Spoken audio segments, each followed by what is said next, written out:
tratábamos de ir de manera... ¿Ahí me escuchan? Sí, se te escucha bien. Perfecto, porque me salió como un cartelito. Tratábamos de ir de manera presencial porque cada vez era más el número de consultas que teníamos, y de hecho acá en el hospital también se armó el comité de lactancia y nos invitaron a participar a mí y a otra de mis compañeras, o sea que somos 2 toxicólogas que formamos parte del comité debido a la frecuencia de consumo problemático entre las madres que atienden acá en la NEO también. La idea inicial es decirles, para que ya quede claro desde el principio, que somos un hospital amigo de la lactancia, y desde Tóxico lo que se trata de hacer es seguir a las madres con el objetivo de justamente reanudar la lactancia. La idea no es que esas madres queden sin dar el pecho, sino que si existe un deseo genuino, se puede acompañar desde el servicio de toxicología para justamente reanudar la lactancia. Esa es como la idea original. Así que bueno, si les parece, damos inicio a la presentación y después al final de la charla dejamos un ratito para todas las preguntas que vayan surgiendo. Como para empezar, me pareció importante poner 3 casos clínicos bien diferentes de 3 situaciones que se dieron hace poquito en el hospital. Esto trato de actualizarlo constantemente porque la verdad es que los casos van cambiando. El primer caso clínico es una paciente de 28 años, la consulta fue hace más o menos 2 meses, era un embarazo controlado, sin antecedentes patológicos, se había controlado todo el embarazo acá en el hospital, el bebé fue un recién nacido de término, de peso adecuado, y la señora refiere al momento del parto consumo de aceite de cannabis durante todo el embarazo, con el objetivo de mejorar la sensación nauseosa que la acompañó los 3 trimestres, según ella nos contaba.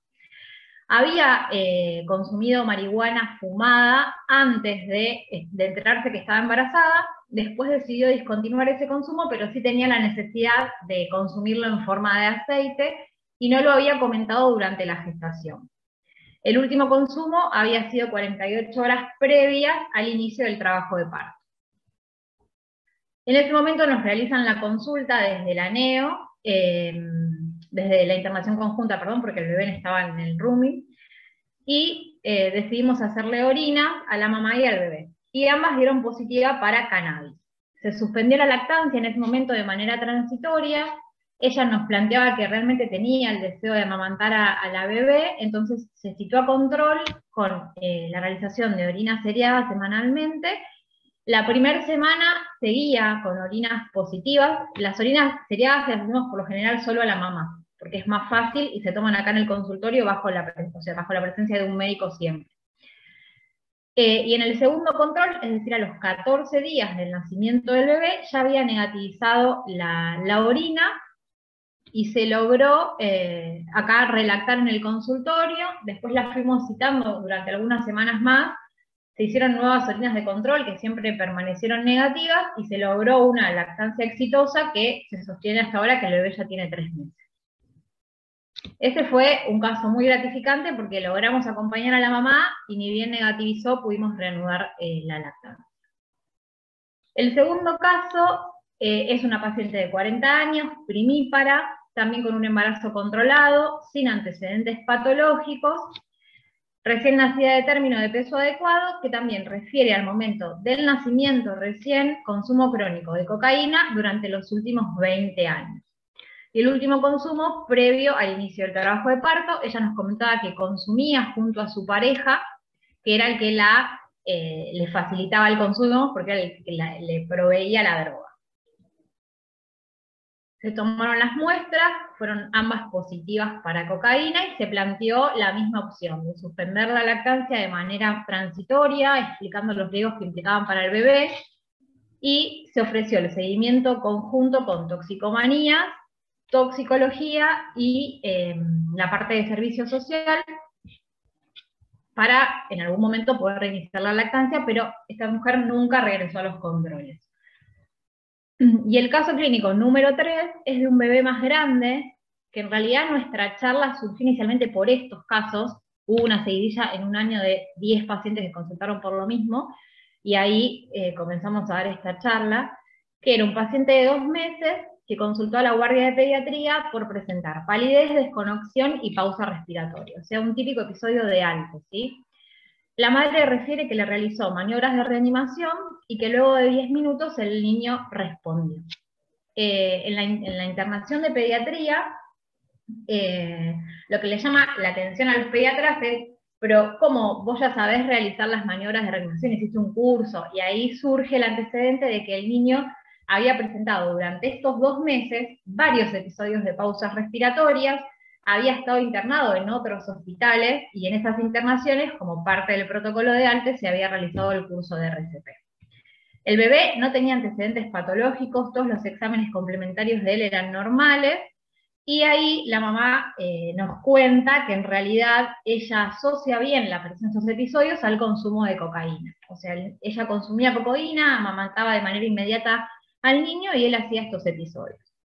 Bueno, por antecedentes maternos, porque ella nos lo cuenta, y la clínica del niño, se tomaron las muestras que fueron positivas para cocaína, y en ese momento se suspendió la lactancia y se dio intervención al servicio social. O sea, son 3 escenarios que nos toca atender con mucha frecuencia. ¿Qué pasa con las madres con consumo problemático? ¿Cuál es la situación actual? El problema que tenemos es que no existen en la Argentina datos estadísticos certeros del número de pacientes con consumo problemático, particularmente durante el periodo de gestación.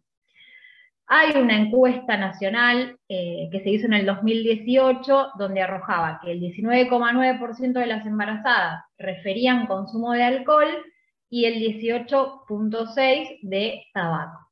Pero cuando se interrogaba sobre otras drogas de abuso, solo el 5 al 10% de las gestantes referían el consumo, y cuando se realizaban pesquisas de manera masiva, el porcentaje de positividad era más alto, de un 10 a un 40%. Como vieron en los casos anteriores, durante todos los embarazos, o sea, durante esos 2 embarazos que habían sido controlados, no surgió durante las consultas obstétricas el antecedente de consumo, sino que nos enteramos recién cuando el bebé ya había nacido.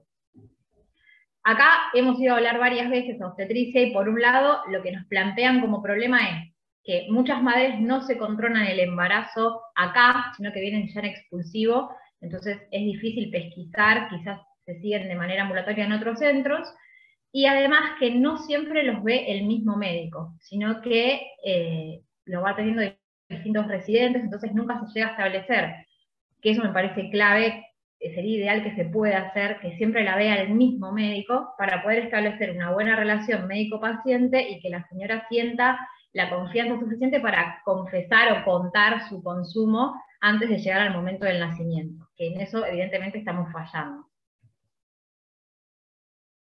Además, cuando abordamos a este tipo de mujeres, es importante tener en cuenta que coexisten varios factores de riesgo y que no es el único problema que tienen, no es el consumo, sino que al menos en las poblaciones que manejamos nosotros está acompañado de un bajo nivel socioeconómico, bajos niveles de educación, parejas muchas veces adictas, son mujeres que suelen sufrir violencia de género, y tener en cuenta que el consumo problemático muchas veces está asociado a un trastorno psiquiátrico de base.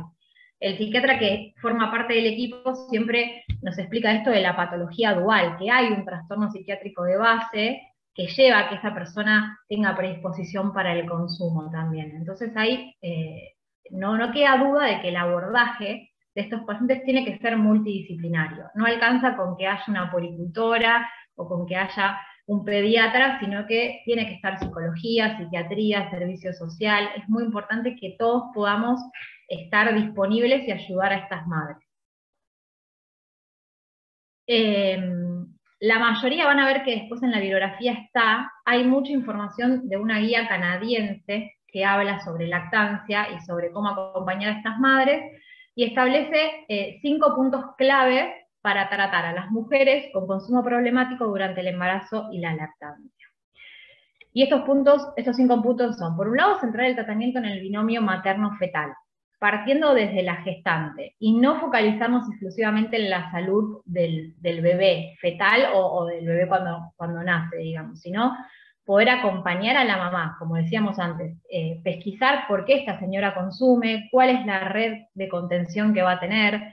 Convengamos que el puerperio es un periodo difícil de transitar, y ya si de por sí, basal, estamos vulnerables en ese periodo aún más. Entonces es difícil también pretender que dejen el consumo justo en ese periodo. Identificar comorbilidades, particularmente en la esfera psiquiátrica, para ser medicadas en el caso de ser necesario en forma adecuada, prevenir recaídas durante el embarazo y la lactancia, y ofrecer a las gestantes un entorno tranquilo, de confianza, donde no se juzgue su accionar y se busque acompañar y brindar la información necesaria, y establecer una buena relación médico-paciente, que esto era lo que les planteaba antes. Es clave que esa madre durante el control del embarazo sea seguida por un mismo profesional. Quizás es medio una utopía para lo que es el sistema público, porque sabemos que la atiende el que no está en quirófano, el que no está dando una clase al resto de los residentes. Es difícil, pero quizás si uno se plantea esto como objetivo, no sé, que el que atienda el martes siempre tenga las mismas pacientes citadas, como para poder establecer esta relación, y que la paciente sienta la confianza para poder pesquisar el consumo antes del nacimiento, que sería lo ideal.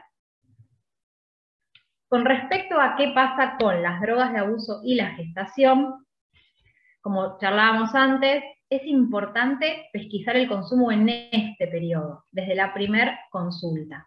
Para eso hay que preguntarlo, ¿sí? Muchas veces no nos lo van a venir a decir de manera voluntaria, sino que dentro de la anamnesis, tiene que estar la anamnesis dirigida con preguntas claras, pero siempre de manera cálida y respetuosa, sin juzgar, para que la madre pueda contarnos esta adicción.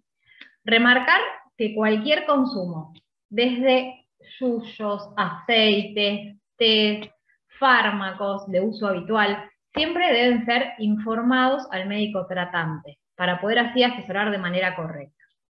Muchas veces nos pasa, sobre todo en las consultas telefónicas, que nos llaman y nos dicen, pero yo leí en iLactancia que sí, que se podría consumir. Sí, tengamos en cuenta que eso es para la lactancia. Entonces siempre aclarar que eso no es extrapolable al periodo gestacional. Que se puedan consumir esos medicamentos durante la lactancia no quiere decir necesariamente que durante la gestación también se pueda. Y dar a conocer a la gestante que no existen dosis seguras de drogas de abuso, ¿sí? Ya que siempre, con cualquier consumo, por más mínimo que sea, puede traer consecuencias para la mamá y para el bebé. E informar sobre las consecuencias a corto y largo plazo del consumo de drogas durante la gestación. Darles la información. Porque muchas veces también nos pasa esto, que dicen, mira, yo la verdad es que consumí porque a mí nadie me dijo que podía dañar al bebé. Entonces, que tengan esa información disponible es importante. Con respecto puntualmente a la lactancia, primero y antes que nada, interrogar sobre si existe realmente deseo de amamantar. No todas las madres quieren amamantar, no es algo que se debe imponer tampoco. Ahora la verdad es que está como bastante de moda esto de la lactancia materna exclusiva. No hay duda de que es beneficioso, de que está recomendado hasta los 2 años de vida por la Organización Mundial de la Salud, pero hay madres que no quieren o que no pueden realmente. Entonces, primero que nada, preguntar sobre el deseo y no imponer. Informar obviamente a las gestantes los beneficios de la lactancia materna, explicar los riesgos a los que se expone ese recién nacido si asociamos el consumo con la lactancia, y lo que estamos haciendo mucho desde acá es asesorar sobre la extracción de leche con el fin de preservar la producción en caso de que sea necesario discontinuar la lactancia. O sea, en aquellas mamás con orinas positivas que nosotras de manera preventiva vamos a suspender la lactancia, lo que hacemos es, vamos en conjunto con la puericultora, le enseñamos técnicas de extracción manual, o si tienen el sacaleche, con el sacaleche, para que puedan sacarse y esa leche descartarla, pero que no pierdan la producción. Por eso en esas madres que realmente tienen el deseo de amamantar y están dispuestas a un seguimiento ambulatorio posterior, no le inhibimos la lactancia con ningún medicamento, al contrario, les enseñamos cómo sacarse para que justamente puedan mantener la producción. Después, conocer también que existen múltiples factores que van a modificar la concentración de la droga en la leche materna y que esto puede hacer que los síntomas aparezcan recién en diferido. Quizás no los vamos a ver en la internación conjunta. Nos pasa también de que no nos cuentan, no se hace de rutina el dosaje de metabolitos, entonces la clínica de intoxicación la tienen recién en el domicilio, que es donde ocurre la bajada de leche por lo general. Las primeras 48 horas tenemos el calostro, que es muy poca cantidad, y quizás ese volumen que recibe el bebé no le alcanza para tener síntomas, pero después cuando en casa se produce la bajada de leche, ahí sí consultan por convulsiones, o taquicardia, o episodios de excitación. Entonces, los factores maternos va a depender del volumen plasmático, de la grasa corporal, del valor de proteínas y del filtrado glomerular de esta mamá. Todos esto que nos va a determinar, obviamente, depende del valor de proteínas, las drogas van a estar más o menos unidas a proteínas. Depende de la grasa corporal, por ejemplo en el cannabis, que es muy liposoluble, quizás está más depositado y se va liberando de manera más lenta. Entonces, todo esto nos va a llevar a que la clínica aparezca en distintos días post-nacimiento. Factores mamarios, como el flujo sanguíneo, los días posparto, la metabolización de la droga en la leche materna, y factores neonatales, la edad gestacional, el peso, el patrón de succión de ese bebé, y la inmadurez de sistemas enzimáticos. Tengamos en cuenta esto también. Ahora vamos a ver, cuando hablemos de cada droga en particular, que por ejemplo en las benzodiazepinas y los opioides, lo que pasa es que el pasaje por leche materna es muy poquito, es bajo, pero como los neonatos tienen el sistema enzimático que se encarga de metabolizar estas drogas muy inmaduro, con unas dosis muy bajitas ya el neonato puede tener síntomas. Y ahora sí, vamos a hablar de cada droga en particular y qué efectos espero ver en el bebé, ¿sí? Con respecto a la cocaína, es un alcaloide natural con efecto estimulante. Lo que da en el caso de intoxicación es un síndrome simpático mimético, o sea, va a tener aumento de las catecolaminas, por lo cual va a estar hipertenso, taquicárdico, sudoroso, excitado, tanto la mamá como el bebé. Las principales vías de administración de estas drogas son la nasal, es decir, esnifada, pero también hay usuarios de esta droga de manera endovenosa, a través de la vía oral, vaginal y rectal. Atraviesa la placenta, de eso no hay duda, lo hace por difusión pasiva y bidireccionalmente, y el amnios es considerado el principal reservorio de esta droga.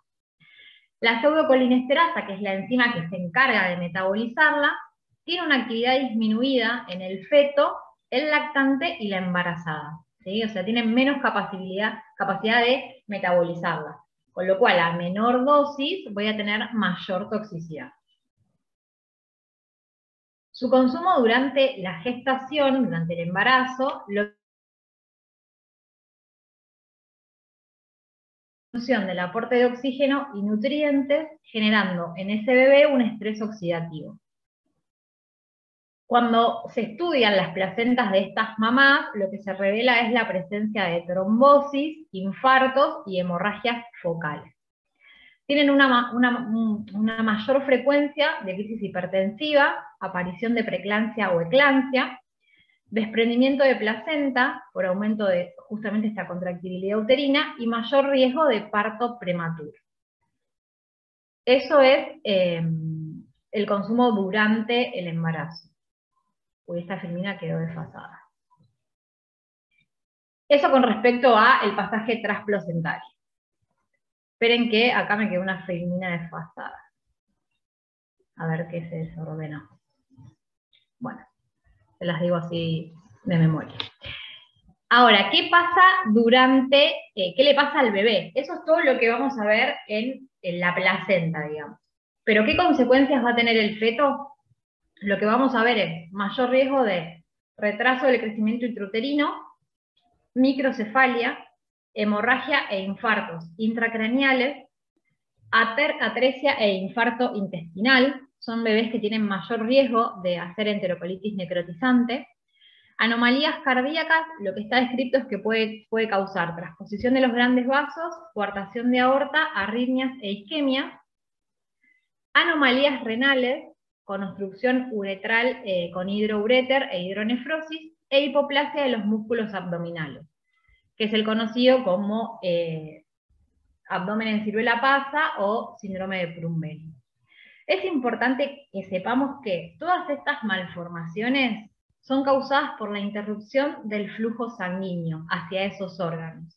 Entonces, estas malformaciones pueden tener lugar en cualquier trimestre del embarazo, y no solo durante el periodo de organogénesis, porque puede afectar a órganos ya formados. O sea, para esta droga en particular, no corre esto de que la semana de más riesgo es la 5ª semana cuando se da la organogénesis. No.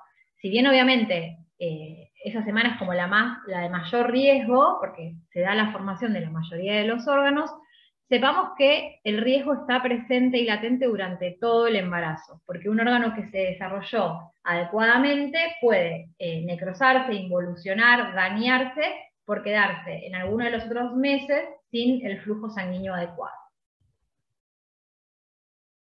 Eso es con respecto a lo que puede ocasionar, y es lo que yo voy a ir a pesquisar con los exámenes complementarios que le voy a pedir a ese bebé, que después les hice como una filmina para que puedan imprimir y tener ahí a mano en base a qué le tenemos que pedir según cada consulta. Gracias. ¿Sí? Ahí alguien abrió el micrófono. Ahí está. Con respecto a los síntomas en el neonato, en el recién nacido, lo que tengo que ir a buscar y lo que puede aparecer en un bebé de una madre con consumo de cocaína va a ser irritabilidad, hiperreflexia, pueden hacer tembloroso, vamos a ver una succión excesiva y vigorosa, un llanto estridente, el bebé va a estar como hiperalerta, le va a costar más conciliar el sueño, y es un bebé que tiene mayor riesgo de muerte súbita y mayor riesgo de apneas. Es importante también saber que esto se da por alteraciones neuroconductuales, ¿sí? Y la clínica puede estar presente, aunque el consumo haya sido solo en el primer trimestre. Por lo general, no vemos un síndrome de abstinencia florido por el consumo de cocaína. Vamos a ver que sí se ve por otras drogas. Entonces, lo que sí vemos son alteraciones neuroconductuales, pero no es un síndrome de abstinencia lo que vamos a ver. Con respecto puntualmente a la lactancia, nos guiamos de la Academia Estadounidense de Pediatría, que contraindica la lactancia materna en aquellas madres con consumo ocasional o crónico de cocaína. En los dos escenarios está contraindicada la lactancia. Acá lo que quise poner es que la vida media, digamos, ¿sí? Son 50 minutos, es decir, que tienen que pasar 4 vidas medias para que se deje de eliminar, y el pico es a los 15 minutos, ¿sí? Entonces, si la mamá consume, tiene que saber esto también. Eso lo vamos a ver en reducción del daño. O sea, en el caso de que no se pueda suspender la lactancia porque no tiene los medios para adquirir la leche, lo que se hace es dar pautas de reducción del daño. La cocaína se excreta por leche materna, encontrándose en concentraciones elevadas, o sea, esto es así, se han hecho estudios en leche materna donde se evidencia que la cocaína pasa, y los recién nacidos y lactantes eliminan este alcaloide de manera mucho más lenta que los adultos, detectándose en orina hasta 60 horas después de haber sido amamantados. O sea, les cuesta mucho más metabolizarlo y deshacerse de esta droga. Así que bueno, no hay duda de que está contraindicado durante el periodo de gestación y durante la lactancia.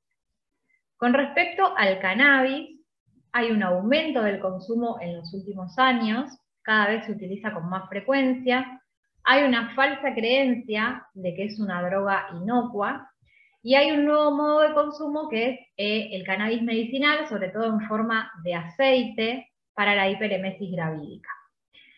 El problema con esto, además de que sabemos que traspasa la placenta igual, es que nunca, los aceites por lo general son de venta suelta, digamos, no se conoce exactamente la composición, entonces no sabemos exactamente a qué se están exponiendo estas mamás. Atraviesa la placenta también y se excreta por leche materna. ¿Qué pasa o cuál es el problema de consumirla durante el embarazo? No sé, el sistema endocannabinoide es todo un tema, no sé si están al tanto de esto, pero bueno, el sistema endocannabinoide es el sistema que tiene nuestro organismo y que tiene ligandos endógenos, ¿sí? O sea, existe un sistema de neurotransmisión que se llama endocannabinoide y que lo que hace es, su principal función es como mantener la homeostasis del organismo. Entonces, hay que saber que este sistema se expresa ya en la vesícula uterina y la estimulación de estos receptores provoca alteración del flujo sanguíneo de la arteria umbilical, con la disminución del aporte de nutrientes, mayor riesgo de RCIU, y lo que sí no se ha demostrado es mayor riesgo de muerte súbita y no generaría un síndrome de abstinencia neonatal. Entonces, como para resumir la idea, este sistema endocannabinoide está expresado en todo nuestro organismo y también en la vesícula uterina. El sistema se encarga de mantener un equilibrio, sobre todo en la neurotransmisión, con sus ligandos endógenos, que no sé si se acuerdan de cuando cursamos tóxico, que es la anandamida, es el principal.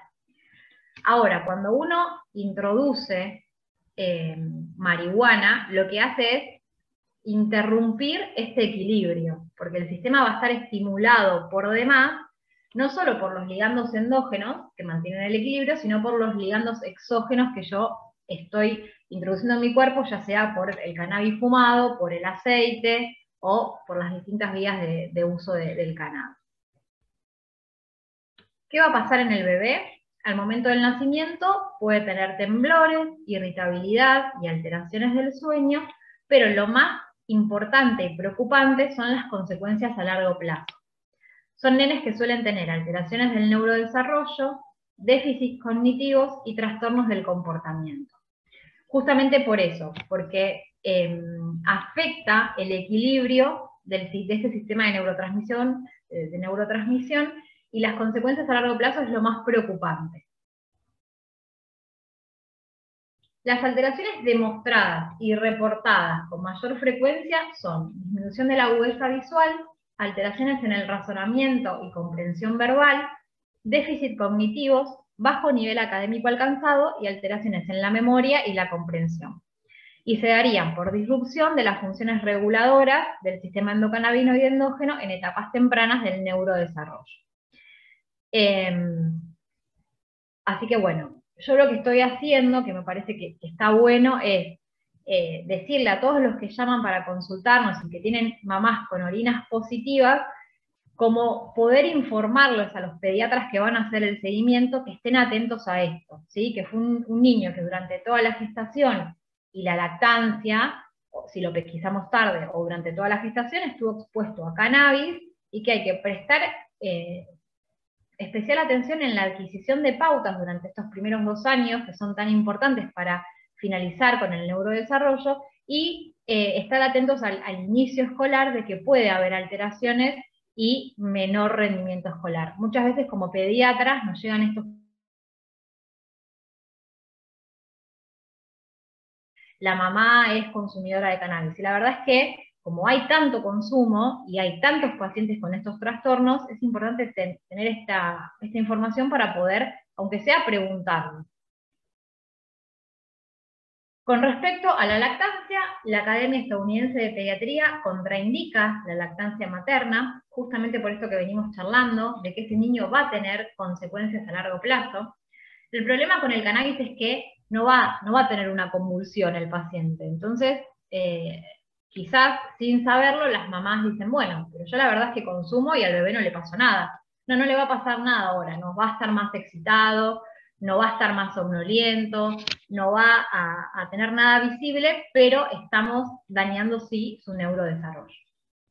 Entonces está presente en leche humana con valores 8 veces más elevados que los niveles plasmáticos, justamente porque la leche humana tiene una alta concentración de lípidos y el cannabis es afín por estos lípidos, entonces se concentra mucho más ahí. Los metabolitos se encuentran en las heces de los lactantes, lo que indica que el THC se absorbe y se metaboliza, y tiene una vida media larga. Se mantiene positiva en orina por 3 a 4 semanas. Esto es otra cosa que preguntan mucho, que no está aclarado acá. Con respecto a la cocaína, va a dar positiva en una mamá que es consumidora ocasional hasta 15 días después del último consumo, y hasta 1 mes en consumidoras crónicas. Y con el cannabis es aún más prolongado. Se dice que se libera hasta 4 semanas en aquellas que tienen consumo ocasional, y en las crónicas puede dar positivo hasta 8 semanas, o sea, 2 meses, desde el último consumo. Bien, con respecto al alcohol, acá no hay duda de que la exposición durante el periodo neonatal es teratogénica, y este efecto sí es dependiente de la dosis y del trimestre en el que tenga lugar el consumo. El síndrome alcohólico fetal completo lo vamos a observar cuando el consumo de alcohol es de entre 60 a 75 mililitros por día en el primer trimestre, o sea que es una dosis bajita, y puede estar presente entre el 30 al 40% de los recién nacidos de madres alcohólicas. O sea, no todos lo van a hacer, pero es una incidencia alta del 40%. Cuando la exposición ocurre entre el segundo y el tercer trimestre, lo que vamos a ver más marcado es el retraso del crecimiento y las alteraciones conductuales. Pero el síndrome alcohólico fetal completo se da con el consumo, sobre todo durante el primer trimestre. Se han propuesto 3 criterios diagnósticos para este síndrome, que son el retraso del crecimiento, que puede ser prenatal, postnatal o ambos, con peso, talla y perímetro cefálico por debajo del percentilo 10, afectación del sistema nervioso central con anormalidades neurológicas y retraso del desarrollo psicomotor, y las características dismorfias faciales, que son básicamente una cabeza pequeña con un perímetro cefálico inferior al 3, microftalmia, fisuras palpebrales cortas, el filtro unipoplásico, el labio superior muy finito y aplanamiento o ausencia de maxilares superiores, que esta es como la facie característica. Ven que tienen como una apertura ocular pequeña, un puente nasal muy bajito, una nariz corta, el labio de arriba es muy finito, y el surco nasolabial suele estar no definido. Los síntomas en el neonato van a ser distintos si lo que vamos a ver es una intoxicación aguda, porque la mamá consumió justo previo al parto, o un síndrome de abstinencia si la mamá es etilista crónica y discontinuó el consumo 48 horas previas al nacimiento. Van a ser 2 escenarios completamente distintos. En la intoxicación alcohólica aguda del bebé, voy a buscar lo mismo que busco en cualquier intoxicación alcohólica: deterioro del sensorio, alteraciones del patrón sueño-vigilia, hipotermia e hipoglucemia. Son las cosas que voy a tener que ir a buscar. En madres que consumieron durante el embarazo y que suspenden el consumo en el periodo periparto, dentro de las 24 o 48 horas del nacimiento, es donde se puede instaurar el síndrome de abstinencia neonatal, que se va a caracterizar por irritabilidad, temblor o mioclonía, trastornos del tono muscular, vómitos, diarrea, rechazo del alimento y convulsiones. Eso es lo más característico. Las drogas que con más frecuencia pueden dar un síndrome de abstinencia florido son los opioides, las benzodiazepinas y el alcohol. No pasa tanto con cannabis y cocaína, pero sí con estos depresores. Se desaconseja el consumo de alcohol durante la lactancia. Los niveles que se alcanzan en leche materna son similares a los que se alcanzan en sangre, pero además el alcohol interfiere con el reflejo de eyección, por lo que va a reducir la producción de leche. Los síntomas en el neonato van a ser desde alteraciones en el sueño, alteraciones en el desarrollo psicomotor, y se desconocen si hay efectos a largo plazo. Con respecto al tabaco, su consumo durante la gestación se asocia a mayor riesgo de abortos espontáneos, embarazo ectópico,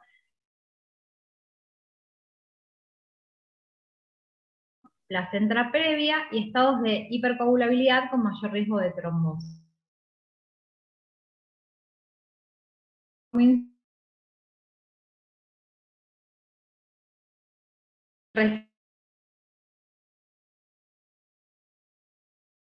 Son pacientes que suelen tener broncoespasmos durante los primeros años de vida. tienen mayor riesgo que la población general para el síndrome de muerte súbita del lactante y suelen tener trastornos del comportamiento y del aprendizaje. En toda madre con consumo problemático, o en todo, o el padre también, o sea, si tanto por parte de la madre como por parte del padre hay consumo problemático de alguna de todas las sustancias que estuvimos viendo hasta ahora, está totalmente contraindicado el colecho, ¿sí?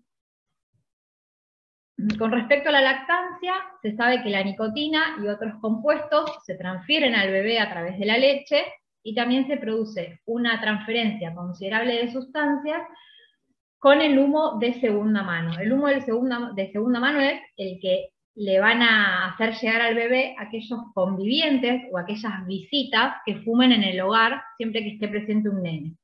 Y recordemos que esto queda impregnado en las paredes, en las cortinas y demás. Entonces lo que se aconseja es que nadie en la casa fume, no solo la mamá, y que si alguien va a fumar, que lo haga fuera del domicilio. Se relaciona con mayor incidencia de alergias respiratorias, como dijimos, y síndrome de muerte súbita. Obviamente nadie va a contraindicar la lactancia en una mujer tabaquista, porque de hecho la lactancia es protectora contra el síndrome de muerte súbita, pero sí lo que se trata es de desaconsejar y acompañar la cesación tabáquica durante el periodo de lactancia. Con respecto a las benzodiazepinas, que también es otra de las medicaciones que se usan mucho y que es muy controvertido si le suspendo la lactancia o no, tenemos que saber que las benzodiazepinas atraviesan la barrera placentaria y se distribuyen en los órganos fetales. Es considerado por la FDA como un fármaco de categoría D, o sea, tiene potencial teratogénico, y salvo situaciones extremas no debería ser utilizado durante el embarazo. Se asocia sobre todo a paladar hendido, asimetrías craneofaciales e hipertelorismo ocular, y si el consumo se realiza muy próximo al momento del nacimiento, el bebé puede nacer con el síndrome de recién nacido flácido. Va a ser un bebé que va a estar hipotónico, con un llanto monótono, letárgico, y que va a tener muchas dificultades para alimentarse. Con respecto a la lactancia, de ser necesario se recomienda que se utilicen aquellos benzodiazepinas de vida media corta, ¿sí? Sobre todo alprazolam o lorazepam, y hacerlo a la mínima dosis posible, y durante periodos cortos. Las de vida media larga, como el clonazepam o diazepam, a pesar de eliminarse en la leche en bajas concentraciones, pueden potencialmente acumularse en el neonato, porque tiene una capacidad reducida para poder metabolizar. En caso de ser necesario su uso crónico por parte de las mamás, se recomienda un monitoreo estrecho del bebé y se evaluará según cada caso en particular la suspensión de la lactancia. Y es importante aclarar que la utilización de estas drogas de manera esporádica, ¿sí? Porque la mamá tuvo necesidad de tomarla una vez porque no podía conciliar el sueño, o se la administró para realizar algún tipo de estudio, no tiene indicación de discontinuar la lactancia y no es riesgoso para el bebé. El problema es que se acumula con el uso repetido. Con respecto a los opioides, que son menos frecuentes en nuestro medio, pero existen, nos puede llegar una mujer embarazada con una intoxicación aguda por una sobredosis, que nos va a llegar con coma, depresión respiratoria, arritmias o convulsiones, y en el caso de dependencia y frente a la supresión brusca, puede desarrollar un síndrome de abstinencia. Esos son los dos escenarios a los que nos podemos enfrentar. En este caso, lo que vamos a ver es una persona nerviosa, con palpitaciones, aumento de la frecuencia cardíaca, aumento de la TA, náuseas, vómitos y diarrea. Es importante saber que atraviesan la barrera placentaria, pueden ocasionar intoxicación fetal, con el consiguiente riesgo de vida para la mamá y para el bebé. Las dos drogas de elección para lograr, digamos, la deshabituación en estas mamás, para utilizar durante el embarazo y el puerperio, son la metadona y la buprenorfina. Esas serían las dos de elección, porque son las que menos atraviesan la placenta. Tenemos una mamá adicta a la cual tenemos que deshabituar. y no se evidenciaron efectos teratogénicos, pero sí desarrollo de síndrome de abstinencia a las horas del nacimiento. Se recomienda suspender la lactancia, como les explicaba antes, no porque pasen en gran concentración, sino porque suelen acumularse en el neonato y pueden causar sintomatología. Y la Academia Americana de Pediatría, desde el año 2001, sacó de esta inhibición de la lactancia, o sea, permite amamantar a las madres que consumen metadona o buprenorfina. Con estos dos, es la excepción de con estos dos opiáceos, se puede seguir amamantando. Con el resto, estaría contraindicado continuar con la lactancia. Ahora, ¿cómo manejamos, que esto es lo que me parece que más les va a ser de utilidad a ustedes, cómo es el manejo inicial del recién nacido de madre con consumo problemático? Si el relato de consumo es claro, lo que está indicado es suspender la lactancia, ya sea que el consumo es ocasional, esporádico, recreacional, hasta no tener las orinas, si ellas nos cuentan que consume, la indicación es suspender lactancia. Se solicitan muestras de orina del binomio madre-hijo en busca de metabolitos de cocaína y cannabis. Pongo estos dos porque son los que tenemos con más frecuencia. Debemos realizar al niño exámenes complementarios si la droga involucrada es cocaína, y dependiendo de la clínica del niño, se evaluará la internación conjunta o el eventual pase a la terapia neonatal. Lo que tratamos siempre, si el niño está asintomático, es que se quede con la mamá, ¿sí? En la internación conjunta, no pasarlo a la terapia de manera innecesaria. Y acá lo que les quise hacer es como un algoritmo para que puedan tenerlo ahí a mano y que les sea, digamos, fácil tener ahí como para saber cómo actuar. Si hay una madre con consumo problemático o sospecha de consumo por clínica materna o neonatal, se piden las orinas del binomio madre-hijo y se suspende la lactancia. Una cosa que nos plantean mucho desde la internación conjunta de acá es que a veces es más engorroso juntar la orina del bebé. Bueno, si no se puede, se junta la de la mamá y nos guiamos por la orina materna. Lo ideal siempre es tener la de los dos, pero si no se puede, porque se entiende que quizás es más dificultoso juntar la del bebé, se junta la de la madre y se actúa en base a ese resultado. Si las orinas son positivas, lo que hacemos es la interconsulta con servicio social, la interconsulta con toxicomanía y controles de orina seriados. O sea, se plantea a la mamá que si tiene el deseo de amamantar, se le ofrece el tratamiento con este dispositivo. Acá nosotros tenemos la suerte de tener un servicio de toxicomanías que está compuesto por psicólogos, psiquiatras y asistencia social que hacen el seguimiento de las madres adictas. Después vienen acá al consultorio nuestro a hacerse las orinas y a ver cómo está ese bebé, y servicio social que a veces trabaja con toxicomanías y a veces trabaja de manera independiente. Entonces lo que se ofrece a la mamá es discontinuar la lactancia, mantener la producción de leche mediante la extracción manual o con sacaleche y hacerle controles seriados de orina. ¿Cada cuánto hacemos los controles? No está escrito en ningún lado. Se puede hacer cada 15 días, nosotros lo hacemos semanalmente por una cuestión de no perder a la mamá y verla por lo menos una vez por semana. Pero sabemos que durante la primera semana nadie va a negativizar. Así que esa primera orina sería como más para no perder a la mamá que porque vayamos a obtener un resultado distinto al del inicio, ¿sí? Si la orina da negativa, que hay en los controles posteriores, y hay una buena adhesión al tratamiento, se puede reanudar la lactancia. Continuando con el control ambulatorio. No es que le reanudamos la lactancia y no la citamos más, porque hay que seguir viendo que no haya recaído, ¿sí? Y si la orina persiste positiva o hay una mala adhesión al tratamiento, continuamos con la lactancia suspendida.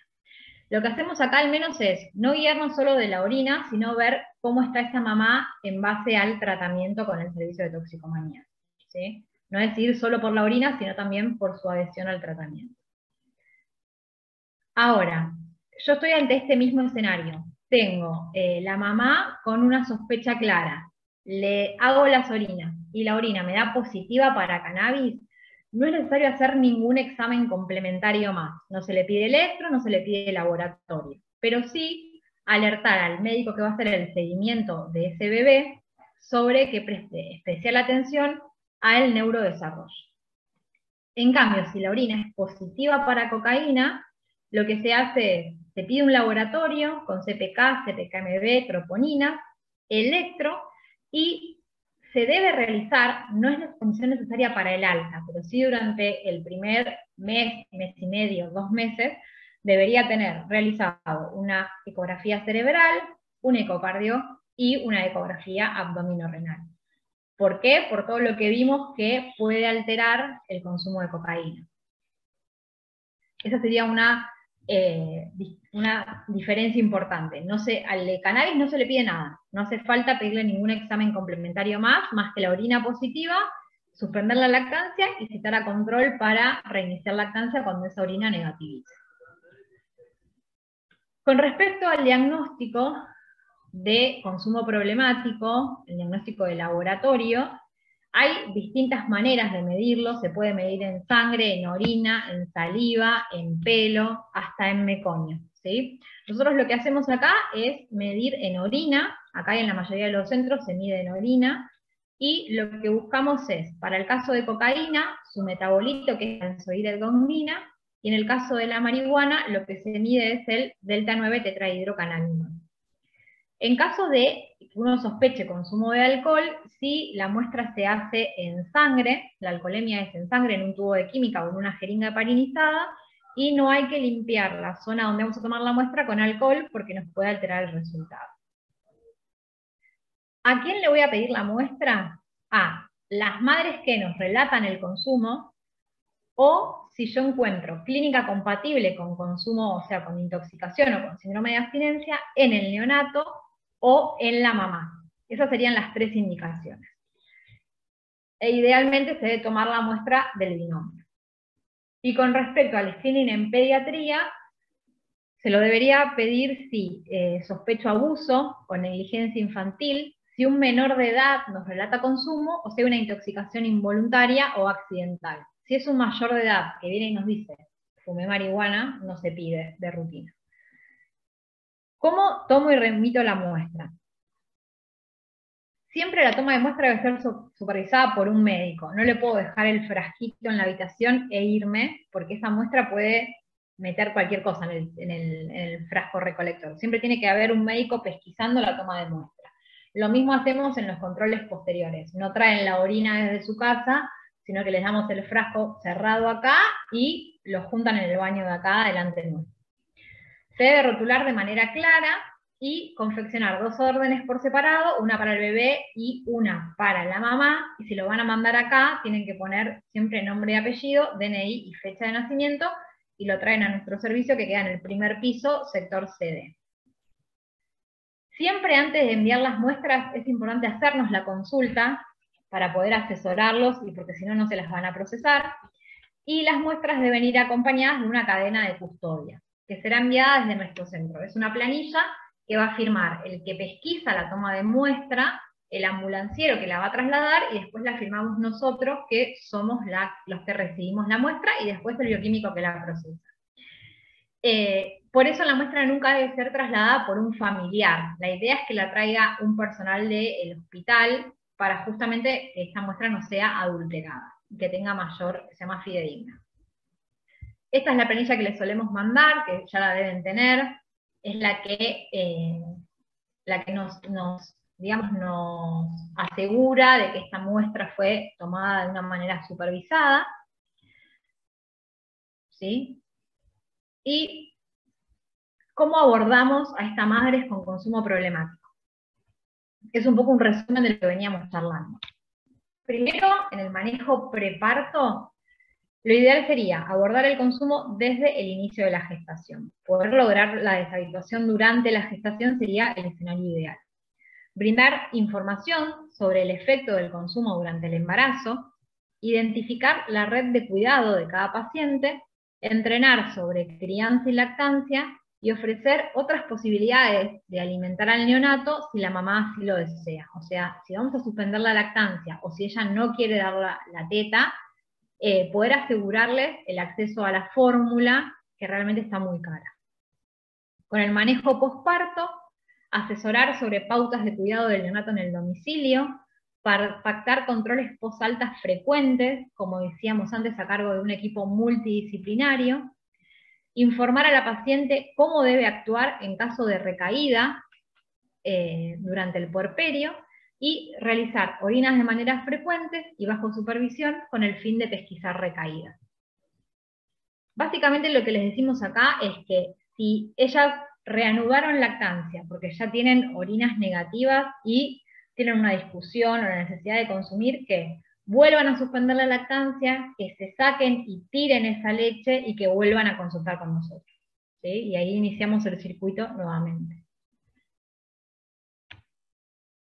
¿Cuándo pueden ser dadas de alta desde el rooming con la lactancia establecida? Cuando hay un compromiso en el tratamiento de la adicción durante la gestación, abstinencia de uso de drogas durante 90 días previos al parto, capacidad de mantener la sobriedad en el seguimiento ambulatorio y una orina negativa al momento del parto. En ese caso, se pueden ir de alta dando la teta. Bien. Y otro capítulo aparte, que lo puse muy cortito, la verdad es que no hay muchas consultas, pero debemos saber pesquisar y tratarlo, es el síndrome de abstinencia neonatal. El síndrome de abstinencia neonatal se describe como un conjunto de signos y síntomas que aparecen tras la interrupción brusca del paso de las sustancias de abuso consumidas por la gestante a través de la placenta y el cordón umbilical. La latencia, la intensidad y el tratamiento que nosotros vamos a tener que instaurar va a depender de la sustancia involucrada. No va a ser el mismo para todos. Se manifiesta entre las 24 y 72 horas de vida y puede durar hasta 14 días, ¿sí? Y hay un 40% de estos bebés que tienen manifestaciones más persistentes aún, ¿sí? Suelen persistir con irritabilidad, problemas para conciliar el sueño y para alimentar. La clínica va a comprometer básicamente 3 esferas. Por un lado va a haber compromiso del sistema nervioso central, con temblores, irritabilidad, llanto excesivo, hipertonía, reflejo de Moro exagerado, y pueden llegar a tener convulsiones en el 2 al 11% de los casos. Compromiso gastrointestinal, con vómitos, diarrea, trastornos hidroelectrolíticos, escoriaciones en la zona del pañal, y desregulación del sistema nervioso autónomo, taquicardia, taquipnea, aleteo nasal, congestión nasal y aumento de la temperatura. O sea, todo nos puede hacer pensar en una sepsis, que es el principal diagnóstico diferencial. El diagnóstico se va a basar, por un lado, en la clínica del paciente, y la confirmación también la vamos a realizar con las muestras de orina que le tiramos a la mamá y al bebé. La herramienta más utilizada es la escala de Finnegan modificada, que la misma también permite la valoración de la respuesta al tratamiento que nosotros instauremos. Se basa en la observación de los signos y síntomas presentados en el neonato y se inicia a las 2 horas del nacimiento y la debo repetir cada 4 horas. Entonces yo sé que tengo un recién nacido de una madre adicta, sobre todo a alcohol, opiáceos o benzodiazepinas, tengo que estar atento a esto, ¿sí? Tener la escala a mano e ir controlándolo desde las 2 horas postparto y repetirlo cada 4 horas. Según el puntaje, lo voy a poder clasificar en leve, moderado o severo. Leve es igual o mayor a 8 y menor a 12, moderado entre 2 y 16, y un síndrome de abstinencia severo es con un puntaje mayor de 16. Si la puntuación es de 8 puntos o mayor, acorto el tiempo en el cual repito la prueba a 2 horas, y lo tengo que ir controlando por un mínimo de 24 horas. Si en 3 evaluaciones consecutivas el puntaje es igual o superior a 8, es en ese momento donde yo instauro el tratamiento farmacológico, ¿sí? O sea, con 3 evaluaciones repetidas con un puntaje mayor a 8, se inicia el fármaco. Acá les puse la escala de Finnegan. En realidad es una escala que se usa para opiáceos, pero que puede, o sea, se extrapola y se usa para el resto de las drogas, donde, como dijimos recién, lo que se va a pesquisar es alteraciones del sistema nervioso central, alteraciones metabólicas, vasomotoras o respiratorias, y alteraciones gastrointestinales, ¿sí? Vamos a ir sumando qué puntaje alcanza el paciente y en base a eso vemos si lo tenemos que medicar o no.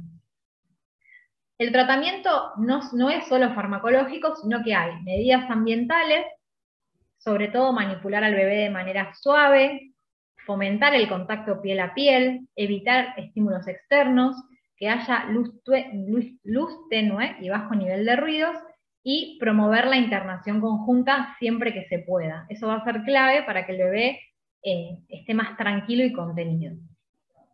Con respecto a la alimentación, son bebés que tienen su gasto calórico aumentado, así que van a tener que tener un control estricto del peso. Por lo general se indican fórmulas altas en calorías y hay que alimentarlo de manera más frecuente con volúmenes más pequeños. Con respecto al tratamiento farmacológico, como dijimos antes, se debería iniciar si aparece clínica del síndrome de abstinencia con puntuación mayor a 8 en 3 determinaciones de la prueba de Finnegan separadas por 2 horas o 2 mayor a 12. Ahí ya estoy habilitada para iniciar la farmacoterapia. Las drogas que podemos utilizar son morfina, metadona, fenobarbital y clonidina, ¿sí?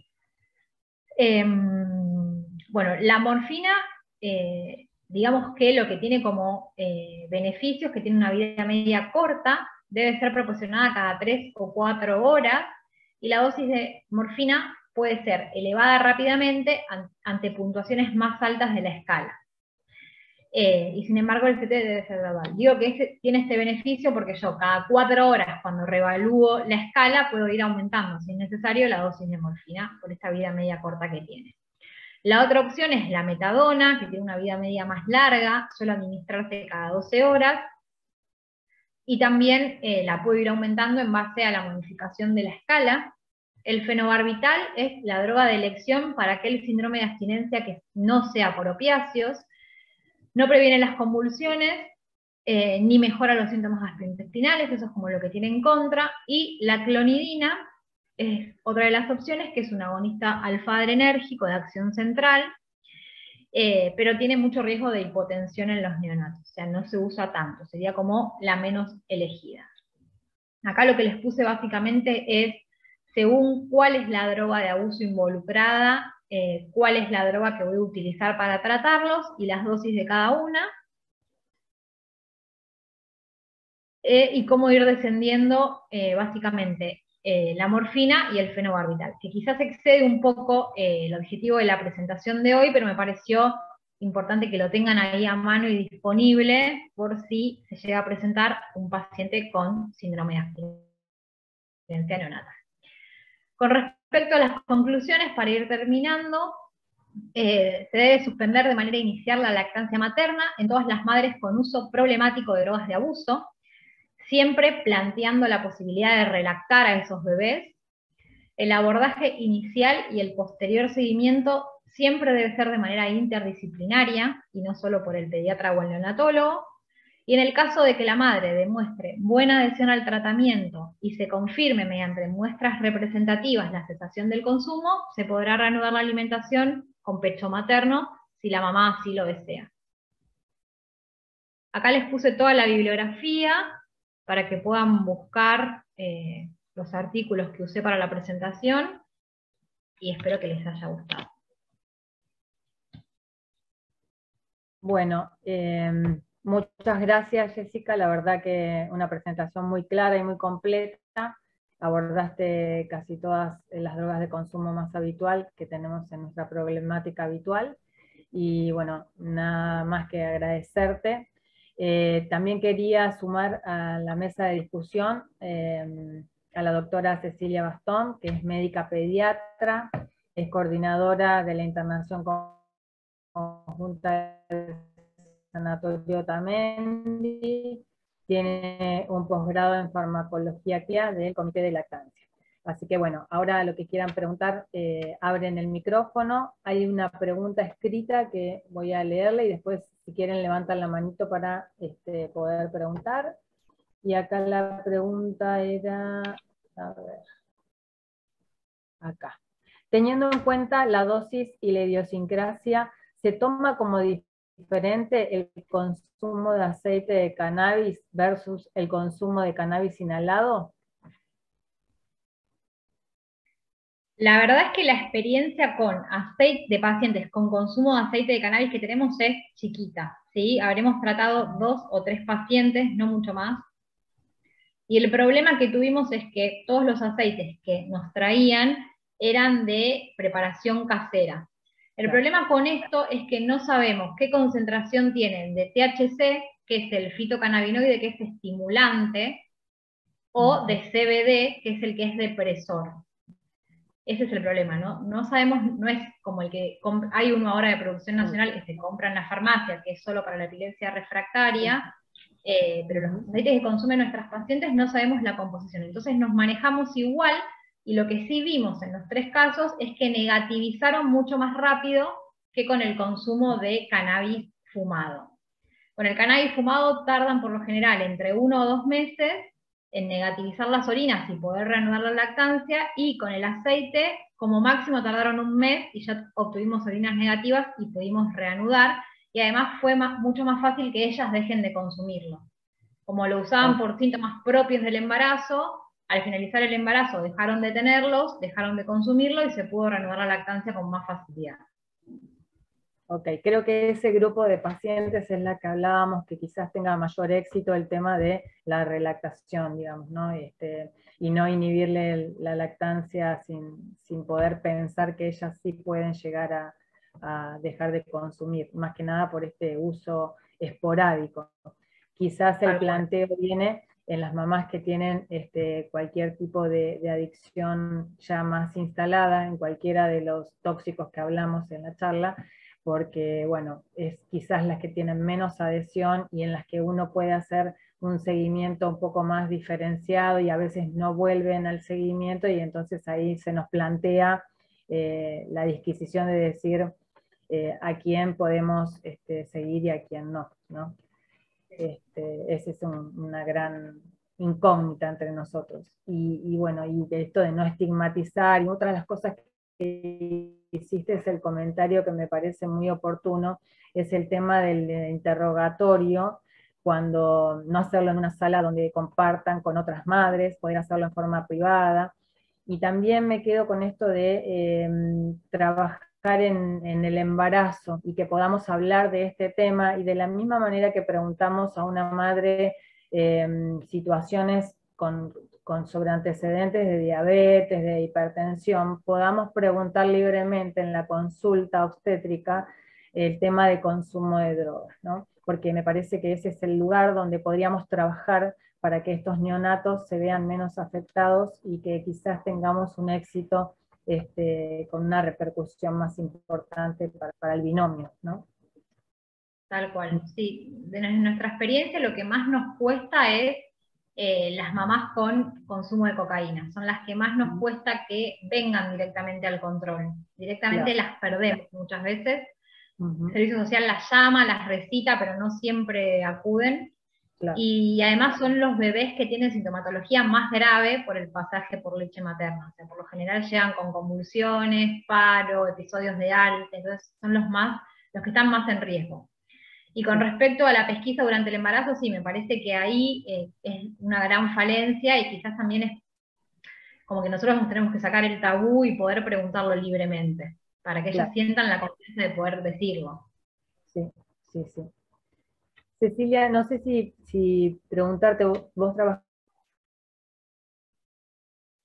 en el área, y quería preguntarte si el éxito del seguimiento es mejor, es más oportuno, o te pasa lo mismo que nos pasa a nosotros en hospital público. Bueno, buenas tardes, muchas gracias Sandra por la convocatoria. La verdad que es un tema muy interesante. Yo desde el Comité de Lactancia tuve oportunidad en un Ateneo de escucharla a Jessica, y son mis referentes, tanto Tóxico el Gutiérrez como el Posadas, cada vez que se nos en estas situaciones. Y aunque trabajo en una maternidad privada de Cava, tenemos muchas mamás en esta situación. Para que se den una idea, en la última década, el 80% de las embarazadas consume al menos 4 fármacos y de esos uno es una benzodiazepina. Y el 90% de las mujeres en lactancia al menos una de estos medicamentos va a consumir. Entonces ya vienen a la internación conjunta con este tipo de tratamientos. De las cosas interesantes que dijo Jessica, no quiero dejar de mencionar lo importante en el tratamiento de las mamás que ya vienen con una patología crónica, como puede ser un trastorno de ansiedad o una mamá depresiva. Necesitamos una madre estable emocionalmente para poder vincular a ese bebé en un puerperio donde sabemos que hay un cóctel emocional de la habilidad con todo lo que implican las hormonas. Entonces es muy común de ver que el psiquiatra o el obstetra bruscamente le suspende la medicación cuando nace el bebé, o por el contrario, la sentencia que no puede amamantar. Y en realidad son muy pocas las drogas que en realidad están contraindicadas. Las benzodiazepinas, muy bien dijo Jessica, siempre voy a elegir las de vida media más corta. Y en general, a las dosis habituales se puede mantener la lactancia siempre observando al binomio. Ese es un punto importante. Hoy en día muchas mamás con tratamientos de enfermedades crónicas, el otro día tuvimos una mamá bipolar que estaba estable por 10 años, y bueno, venía con una medicación que en realidad era olanzapina, que era compatible con lactancia, tenía un medio contenedor, su pareja, su mamá, y vino su psiquiatra a la sala de partos, cosa que me pareció muy importante el compromiso. La seguimos, ella quiso amamantar, como toda paciente psiquiátrica, era fumadora, era un chico con restricción del crecimiento intrauterino, y tratamos de ayudarla a vincularse esa primera hora. La verdad que por lo poco que es el calostro en cantidad y el impacto a largo plazo de vincularse lo antes que se pueda, por el mayor tiempo posible, nuestro accionar, tenemos que ser facilitadores, ¿sí? Después esa mamá finalmente al segundo día no pudo amamantar porque le agarró una crisis, hubo que medicarla, el bebé hizo una hipoglucemia, terminó en neo, pero esos primeros 2 días de internación conjunta y esa hora, por así decirlo, de importancia al comienzo de la vida, impactó y vino en un estricto seguimiento, que es el día de hoy. Ya el bebé tiene 2 meses, viene a control, se comunica con nosotros y se pudo vincular desde otro lugar. Entonces no tenemos que juzgar, no cuestionar, individualizar al paciente, buscar qué medio tenemos. Por supuesto que si una mamá que viene en una excitación psicomotriz, no puedo hablar de vincular en ese momento y al bebito obviamente tengo que preservarlo e internarlo en neo. Pero siempre que se pueda, esto, la Academia Americana de Pediatría en Estados Unidos justamente hay una problemática, ellos tienen varias problemáticas de interés, una de ellas es el consumo de opioides, y la principal estrategia es facilitar justamente el vínculo con esa mamá. Entonces, en la medida que nosotros, por ahí no podemos dosarle una CPK-MB o por ahí no podemos en el momento tomar una determinación a largo plazo, pero lo inicial y mostrarle nuestra contención y decirle acá está el equipo, darle siempre un teléfono, una citación, eso realmente es como que facilita la adherencia. Lamentablemente muchas de estas situaciones, y son pacientes que tienen prepagas y trabajan en las legislaturas de muy buen medio, mis 2 últimas experiencias fueron mamás que se terminaron judicializando porque realmente no se comprometieron al tratamiento y los abuelos han tomado la tutoría de esos chicos. Yo les puedo contar en breve un caso que me ha seguido de cerca. Sigo a 3 nenitas de una mamá adicta, una nena de 13, 7 y 2 años. Es una mamá que la abuela las cría, la interna en buenas instituciones, tiene su prepaga, pero se escapa, se va a consumir a la Plaza Congreso y cada persona que le provee drogas se embaraza con esa persona. Recién esta tercera gesta logré con mucho compromiso interdisciplinario que le liguen las trompas con autorización de un juez. Y fíjense, o sea, las nenas la verdad que están muy bien cuidadas, pero una perdió el habla, tuvo una especie de autismo, ahora está mejor. Y la nena de 13 quiere ser psicóloga y pediatra para ayudar a sus hermanas. O sea, con esto se los simplifico el impacto y esto es en el medio privado también. Y lo último, para no demorarlos, en realidad, aunque no seamos farmacólogos ni toxicólogos, es importante conocer las características farmacocinéticas. Todo lo que es liposoluble va a difundir altamente en placenta, en cerebro y en glándula mamaria. Justamente la marihuana en todos sus componentes, no importa qué planta y qué forma sea, tiene una concentración leche plasma 8 veces más, así que imagínense el impacto. Entonces, obviamente lo que no sabemos lo consultamos a los expertos y la verdad que tóxico es una herramienta de mucha ayuda en la toma de decisiones diarias y en la guardia cuando no tenemos ni siquiera muchas veces como la posibilidad de dosar la orina. Así que bueno, me encuentro también a disposición y muy clara la exposición eh, para consultas a través de Sandra lo que necesiten. Así que muchas gracias. Muchas gracias, Cecilia, por tu participación. Y acá en el chat hay algunas preguntas que dicen, ¿podrías repetir cuánto tiempo tarda en negativizar la orina con marihuana y cocaína? Sí, Para Jessy, para la vos. orina depende de si la consumidora es crónica o aguda. Eso cambia el tiempo durante el cual se va a eliminar. En el consumo, primero vamos con cocaína, en el consumo agudo puede durar hasta 15 días y hasta un mes en consumidoras crónicas. Y con cannabis hasta 4 semanas en los agudos y hasta 8 semanas en los crónicos. Una cosa que, hablando de esto de la liposolubilidad, que me parece importante hacer la salvedad, es que nosotros reanudamos la lactancia con orinas negativas para cannabis, pero no estamos 100% seguros de que el leche no se siga eliminando. Claro. Justamente por esto, porque es tan liposoluble y se concentra tanto ahí, que quizás, aunque tenga orinas negativas, todavía en leche algo queda, pero es la única manera que tenemos de comparar. Entonces, con orinas negativas reanudamos, pero la verdad es que yo particularmente creo que se sigue liberando, pero acá no se hacen muestras en leche. Se hizo en una oportunidad para un estudio muy puntual, pero no sé si en otros centros se procesarán. Acá es solo en orina. Ok. Y yo quería preguntarte puntualmente sobre el tema del diagnóstico de falsos positivos y falsos negativos.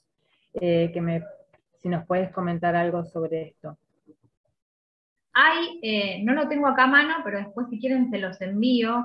Hay unas tablas que nos dicen con qué medicamentos puede haber falsos positivos para cannabis y cocaína. La verdad es que es en el menor de los casos, ¿sí?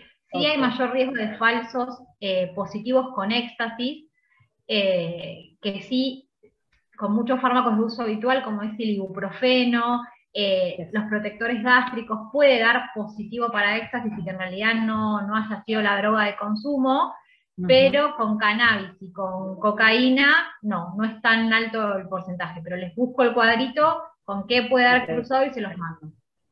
Ok, sí, justamente porque en parte de la lectura leí esto del ibuprofeno, pero también no hablaba de cocaína y marihuana. No sé si no los nombraba específicamente, por eso te lo quería preguntar, o es que nunca hay reacción cruzada con cocaína y marihuana. Perfecto. Es muy poco frecuente. Ok. Y también la otra cuestión ahí es cuando da positivo en la mamá y en el bebé, es muy poco probable que uno pueda hablar de que hay falsos positivos, ¿no es cierto? Cuando en ambos la muestra es positiva, esa también es otra alternativa que tenemos a mano. Bueno, no sé si alguien más quiere, a ver si hay alguna pregunta más en el chat. Yo quería hacer una pregunta, ¿puede ser? Sí, claro.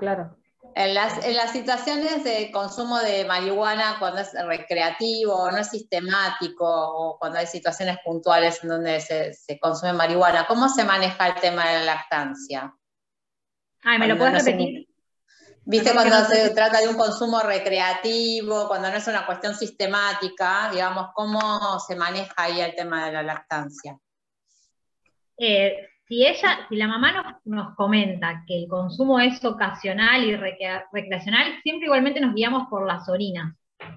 Porque si la orina es positiva, ese bebé está recibiendo cannabis a través de la leche materna y el riesgo de todas las alteraciones del neurodesarrollo están presentes igual. Obviamente no somos policías ni nada por el estilo, y le explicamos a la mamá los riesgos que ese bebé tiene o que puede llegar a tener, pero por nuestra parte la indicación, aunque el consumo sea ocasional, si la orina es positiva, es suspender la lactancia, hasta orinas negativas. Esa es nuestra recomendación. Aunque el consumo no sea... Perdón. Si me disculpan ahí, en relación a la pregunta de Rita, también hay reportes que en el consumo en el puerperio está demostrado que hasta el primer año de vida hay alteraciones en desarrollo psicomotor. Con lo cual, esto a mí me ha pasado, que muchos pacientes dicen, pero fumándolo socialmente no pasa nada. En realidad, el impacto a largo plazo está, y ese es un mensaje importante. Perdón, ahí lo que quería acotar es que para el que por ahí no está en el ámbito de lactancia, no es lo mismo suspender que inhibir, ¿no? Suspender, como explicaba Jessica, es dar las pautas para la extracción, ya sea manual o con sacaleches, es explicarle cuál, o sea, a qué situaciones se expone, también darle la pauta ante que haya un riesgo de volver a consumirlo, aunque se haya recreativamente, qué es lo que tiene que hacer. Y una vez que da negativa la orina, en el caso de la marihuana estábamos hablando todo esto, en el caso de la cocaína también, reiniciar o ayudar a hacer una relactación. Que eso, que no es que se suspende, no es lo mismo que inhibir la lactancia ya sería proveer una medicación, bueno, o sea, como que sea definitivo que no de la teta, nada, eso nada más. Okay.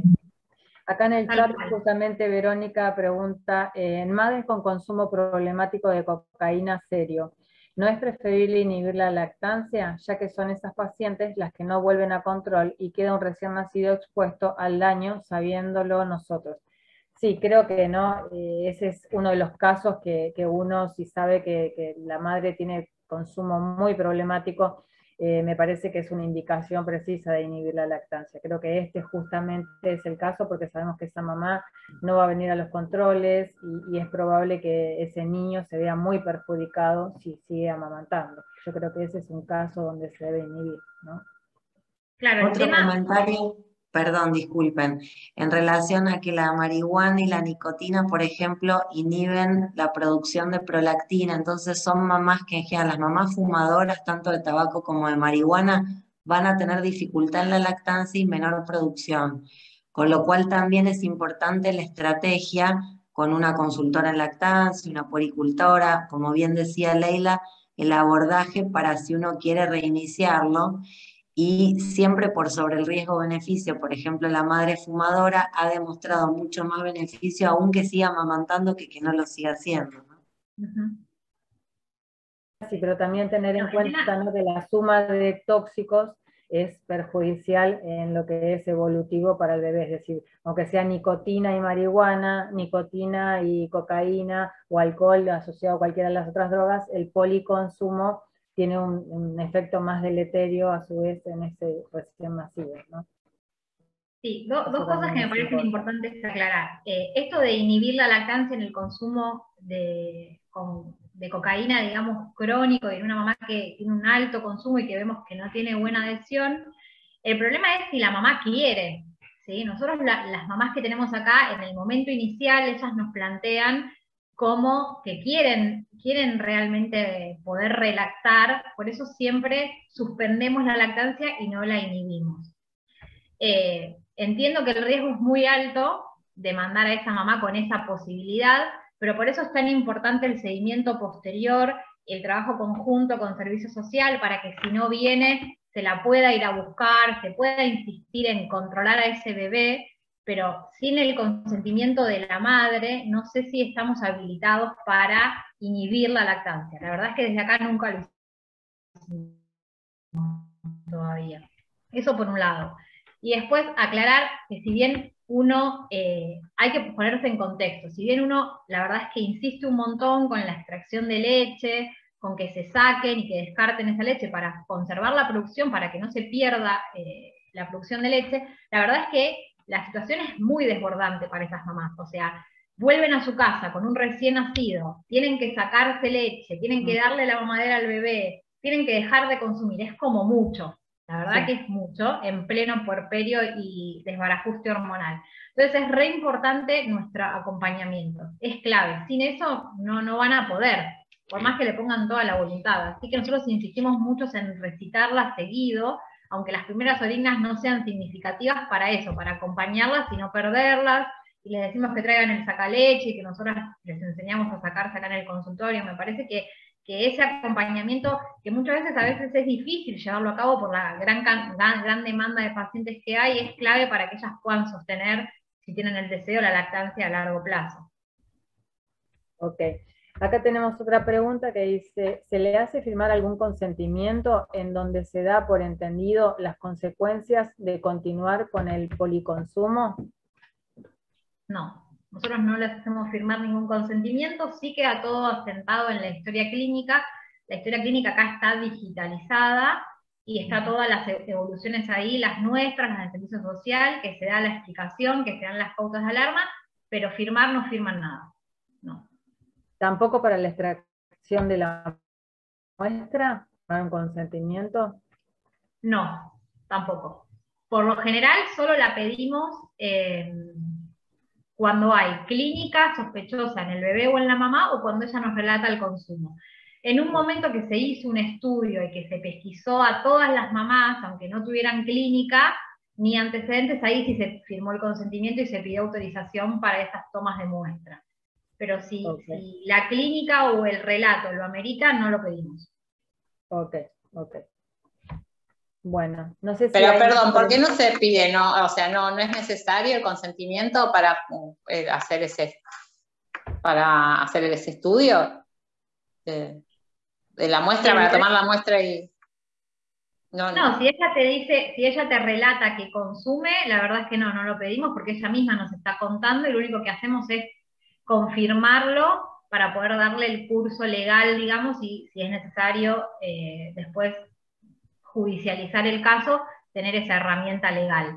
Sí, cuando ya te digo, cuando la mamá no tiene síntomas que nos justifiquen a nosotros tomar la muestra, ni ella tiene el relato del consumo, ahí sí, como vos estás sospechando algo por tus fundamentos, digamos, ahí sí, hablamos con la mamá, si lo niega o si no lo quiere hacer, no lo hace, pero si la clínica del bebé o de la mamá nos confirman el consumo o ella nos cuenta, no lo pedimos. Se podría plantear la necesidad. Si hay clínica, es lo mismo que, por ejemplo, te tiro una patología que nada que ver, hipertensión. No sé, que una persona viene con la tensión elevada. Uno pide como parte de su atención un laboratorio completo que incluye orina, o sea, es parte de algo que presenta. Si viene alguna mujer con un síndrome, claro, de abstinencia, por ejemplo, creo que está como dentro de lo que uno pide complementariamente, y obviamente que siempre se habla, o sea, como lo mismo que también deberíamos hablar cuando una persona viene con X cosa y le decimos, mira, tenés la presión alta, vamos a pedirte un estudio de sangre, un estudio de orina, para eso necesitamos la muestra, porque bueno, la orina es muy consciente, o sea, uno va y se pisa en un tarro, ¿no? Digo, es como... uno tiene que explicar siempre, más la persona que queda internada firma un consentimiento de internación, el consentimiento informado se llama, así que ahí se le debería brindar siempre toda la información, no sé. Sí, eso sin duda, y de hecho como la toma de muestra es supervisada, nosotros le explicamos por qué y para qué es la muestra y demás, eso sin duda, pero no hay un papel puntual, como quizás hay sí para el HIV, un consentimiento puntual para esto no tenemos, pero sí obviamente firman el consentimiento informado durante la internación y se charla antes de la toma de muestra porque justamente es supervisada además. Sí, yo creo que no existe una jurisprudencia puntual como si hay, como hablamos del VIH, para tomar la muestra tiene que estar consentido por el paciente, y en esto me parece que no existe una jurisprudencia donde diga, esto es lo mismo que como dice Leila, si vos hepáticas o el hepatograma y específicamente no le hace firmar ningún papel con respecto a esto, digamos, ¿no?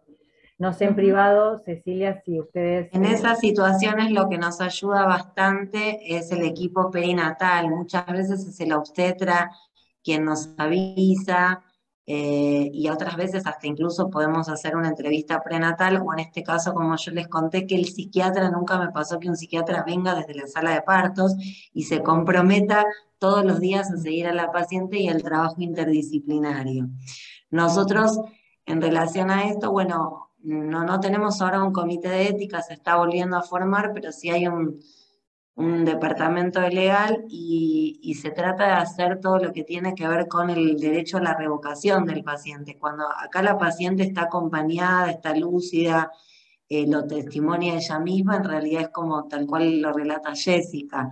Nos ha pasado que llegó una embarazada en pandemia, en trabajo de parto inminente, totalmente en un estado de, digamos, depresorio del sensorio de una fiesta privada que habían consumido de todo, la trajo un acompañante de esa fiesta en iguales condiciones, se desencadenó el parto de urgencia y ahí nadie pudo dilucidar nada, el bebé terminó en neo, que es este caso que les cuento que terminó judicializado 3 meses después, pero la realidad es que tampoco tenemos como un consentimiento, sí, mi sugerencia es, nos pasa muchas veces esto de ver un chico muy irritable, cuando lo vemos con reflejos exacerbados o pistótonos, no condice la clínica, es un recién nacido que no tuvo sufrimiento fetal, no encontramos nada, siempre preguntar.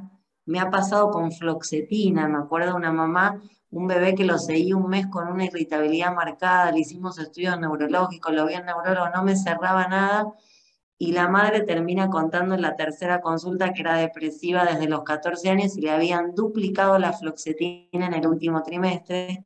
Justamente es una droga que se crece mucho en leche y el bebito había nacido con una abstinencia. Pero bueno, como un poco la situación que les pasa a ustedes también, ¿no? Ok. Bueno, si no hay más preguntas, preguntan mucho por el tema de las filminas, pero al estar en el canal de YouTube creo que cualquiera puede acceder a volver a ver la charla, ¿no? Porque están preguntando por las filminas. Así que... Perdón, hago una pregunta más. ¿Por cuánto tiempo hacen el seguimiento de estas situaciones donde hubo consumo, en el embarazo, después, durante el puerperio y más adelante? ¿Hasta cuándo se hace el seguimiento de estas situaciones? ¿Hay un tiempo determinado? Nosotros particularmente desde Tóxico tratamos de seguir con las orinas, digamos, mientras dure el periodo de lactancia. Si la mamá va a amamantar por 2 años, tratamos de seguirla durante esos 2 años. Quizás lo que sigamos haciendo es espaciar los controles y una vez que tenemos las orinas negativas, quizás las vamos citando cada un mes y medio durante los primeros 6 meses y después se va espaciando y quizás lo hacemos cada 2 meses, cada 3. Lo vamos charlando mucho con la gente de servicio social. Pero la idea es que mientras haya lactancia, el control no se pierda, porque el niño va a seguir expuesto durante todo ese periodo. La realidad es que hay mamás que tienen buena adhesión, que siguen viniendo, que están súper agradecidas, y hay otras que se pierden, esa es la realidad. No todas tienen el seguimiento completo, pero el objetivo nuestro, junto con el grupo de lactancia, con el comité de lactancia, es poder seguirlas durante el periodo de lactancia completo. Okay. Sí, es clave si tienen alguien de los pediatras que haga seguimiento, los trimestres claves del neurodesarrollo, 3, 6, 9, 12 meses, 18 meses, idealmente como para supervisar este impacto, sobre todo en el primer año de vida. En mi caso yo lo viví con estas 3 nenitas que sigo a las 3 y las 3 están muy bien, una sola tuvo esta sospecha de trastorno del espectro autista, pero reinició el habla y está muy bien con tratamiento, pero es una situación, es muy difícil el medio para el familiar a cargo también. Por ahí podemos estar horas hablando de esto, pero realmente para esta abuela lo vive muy difícil, ¿no? Pero bueno, muchas gracias, muy valiosos los aportes de todos ustedes y muchas gracias Sandra por la convocatoria y Jessica, nuevamente felicitarte, he tenido oportunidad de consultarte y siempre muy accesible y cálida. Bueno, muchas gracias a vos, Cecilia, también por sumarte, muy buenos los aportes, y bueno, si no hay más preguntas, vamos cerrando. Bueno, muchas gracias a todos. A las exposiciones. Hasta luego. Muchas gracias. Muchas gracias. Gracias. El canal de YouTube lo pusimos ahí. Buscan directamente en YouTube y les va a aparecer todo. La vamos a estar subiendo en el día. Okay. Cualquier cosa, si necesitan que les envíe la presentación, igual tienen mi celular y me escriben. Dale, dale, Jessy, después yo te lo pido y lo pasamos después al comité. Dale, Muchísimas buenísimo. gracias. Muchas gracias. Gracias. Hermoso. Gracias.